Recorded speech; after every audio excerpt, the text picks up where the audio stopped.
অনুভৱ এনেকুৱাই যে আমাৰ মানে গৌৰৱৰ কথা যে আমাৰ কলিয়াবৰ বিধানসভা সমষ্টিৰ পৰা বিলং কৰে দীপ্লুৰঞ্জন শৰ্মা ডাঙৰীয়া। তেখেত ভাৰতীয় জনতা পাৰ্টি অসম প্ৰদেশৰ সাধাৰণ সম্পাদক। আজি আমি যেতিয়াৰ পৰা সংগঠন কৰিছোঁ, আজি প্ৰায় 15 বছৰৰ পৰা আমি সংগঠনত আছোঁ আৰু আমি পাই আহিছোঁ দীপ্লুদা একদম গ্ৰাছৰুটৰ পৰা ৰাজ্যিকৰ যুৱ মৰ্চাৰ সভাপতি হৈছে, সভাপতি হৈ পেলাই সম্পাদক হৈছে ভাৰতীয় জনতা পাৰ্টি, তাৰপিছত সাধাৰণ সম্পাদক হৈছে। এনেই দলৰ ত্যাগ কৰি যিখিনি দাদাৰ যিখিনি ত্যাগ, সেই ত্যাগখিনি আমি আজি দেখিবলৈ পাইছোঁ। কষ্টৰ ফল যে মিঠা বুলি কয় মানুহে, সেইটো সঁচা কথা।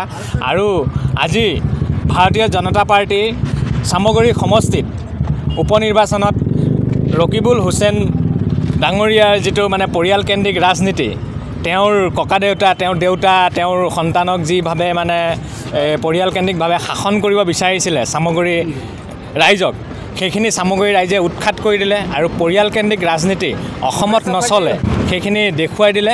আৰু ৰকিবুল হুছেইনৰ ডাঙৰীয়াৰ যিটো হেৰি আছিলে আপোনাৰ দুৰ্নীতি, সেইখিনি আজি উৎখাত হ'বলৈ পাই আমি আনন্দিত হৈছোঁ।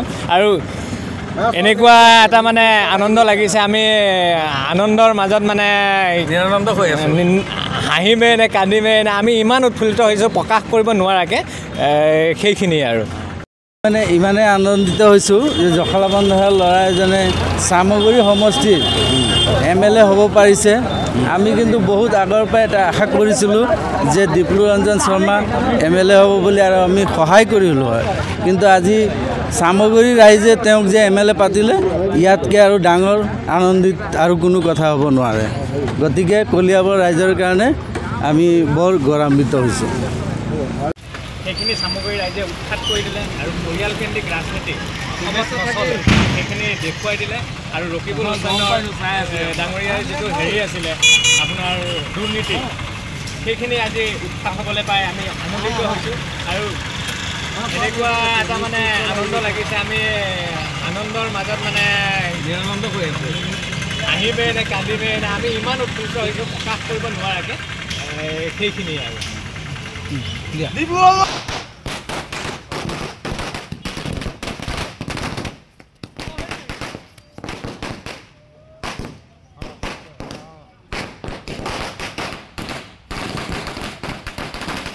অনুভৱ এনেকুৱাই যে আমাৰ মানে গৌৰৱৰ কথা যে আমাৰ কলিয়াবৰ বিধানসভা সমষ্টিৰ পৰা বিলং কৰে দীপ্লুৰঞ্জন শৰ্মা ডাঙৰীয়া।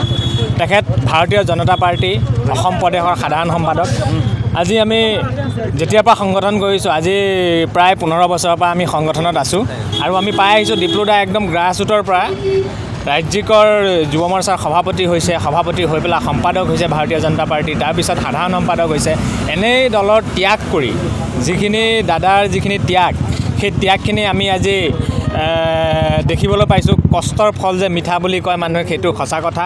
আৰু আজি ভাৰতীয় জনতা পাৰ্টি চামগুৰি সমষ্টিত উপনিৰ্বাচনত ৰকিবুল হুছেইন ডাঙৰীয়াৰ যিটো মানে পৰিয়ালকেন্দ্ৰিক ৰাজনীতি, তেওঁৰ ককাদেউতা, তেওঁৰ দেউতা, তেওঁৰ সন্তানক যিভাৱে মানে পৰিয়ালকেন্দ্ৰিকভাৱে শাসন কৰিব বিচাৰিছিলে চামগুৰি ৰাইজক, সেইখিনি চামগুৰি ৰাইজে উৎখাত কৰি দিলে আৰু পৰিয়ালকেন্দ্ৰিক ৰাজনীতি অসমত নচলে সেইখিনি দেখুৱাই দিলে। আৰু ৰকিবুল হুছেইনৰ ডাঙৰীয়াৰ যিটো হেৰি আছিলে আপোনাৰ দুৰ্নীতি, সেইখিনি আজি উৎখাত হ'বলৈ পাই আমি আনন্দিত হৈছোঁ। আৰু এনেকুৱা এটা মানে আনন্দ লাগিছে, আমি আনন্দৰ মাজত মানে নিৰানন্দ হৈ আছোঁ। হাঁহিমে নে কান্দিমে নে, আমি ইমান উৎফুল্লিত হৈছোঁ প্ৰকাশ কৰিব নোৱাৰাকৈ। সেইখিনিয়ে আৰু মানে ইমানে আনন্দিত হৈছোঁ যে জখলাবন্ধাৰ ল'ৰা এজনে চামগুৰি সমষ্টিৰ MLA হ'ব পাৰিছে। আমি কিন্তু বহুত আগৰ পৰাই এটা আশা কৰিছিলোঁ যে দীপ্লুৰঞ্জন শৰ্মা MLA হ'ব বুলি, আৰু আমি সহায় কৰিলোঁ হয়। কিন্তু আজি চামগুৰি ৰাইজে তেওঁক যে MLA পাতিলে, ইয়াতকৈ আৰু ডাঙৰ আনন্দিত আৰু কোনো কথা হ'ব নোৱাৰে। গতিকে কলিয়াবৰ ৰাইজৰ কাৰণে আমি বৰ গৌৰৱান্বিত হৈছোঁ। সেইখিনি চামগুৰি ৰাইজে উৎখাত কৰি দিলে আৰু পৰিয়ালকেন্দ্ৰিক ৰাজনীতি সেইখিনি দেখুৱাই দিলে। আৰু ৰকিবুল হুছেইনৰ ডাঙৰীয়াৰ যিটো হেৰি আছিলে আপোনাৰ দুৰ্নীতি, সেইখিনি আজি উৎখাত হ'বলৈ পাই আমি আনন্দিত হৈছোঁ। আৰু এনেকুৱা এটা মানে আনন্দ লাগিছে, আমি আনন্দৰ মাজত মানে নিৰানন্দ হৈ আছোঁ। হাঁহিমে নে কান্দিমে নে, আমি ইমান উৎফুল্লিত হৈছোঁ প্ৰকাশ কৰিব নোৱাৰাকৈ। সেইখিনিয়ে আৰু দিয়া